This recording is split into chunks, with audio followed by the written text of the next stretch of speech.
Ciao ragazzi, vabbè, qui sembra che è tornata l'estate, fa un caldo stamattina. Voglio, volevo fare una domanda, ma voi che cosa ne pensate di Halloween?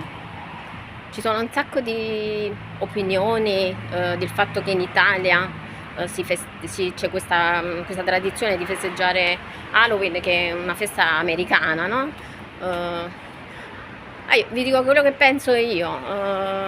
Ragazzi, Halloween è una festa che fa un po' paura, no? Però io penso che ci stanno pure parecchia gente che fanno paura tutto l'anno, non solamente 2 giorni di Halloween. Comunque ragazzi, io credo sempre che massima libertà, cioè ognuno è libero di fare quel che vuole. Se le persone si divertono e vogliono, ecco, vogliono adeguarsi a questa festa, io dico che ognuno è libero di fare quello che vuole, l'importante è che ci divertiamo, no?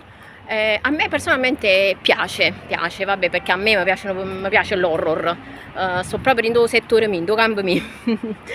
Vabbè ragazzi, stamattina veramente, a parte questo pensiero, non so proprio che cosa dirvi, perché è tutto a posto, sono viva, sono tutta intera e la Yaris ancora cammina.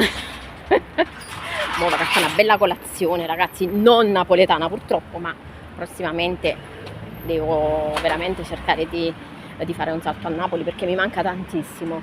Ragazzi, ogni tanto, come dico io, ma come dicono tutti i napoletani, ma veramente come dice tutto il mondo, o dice tutto il mondo, ogni tanto ci vuole un po' di Napoli, ci vuole. Ragazzi, e quando ci vuole.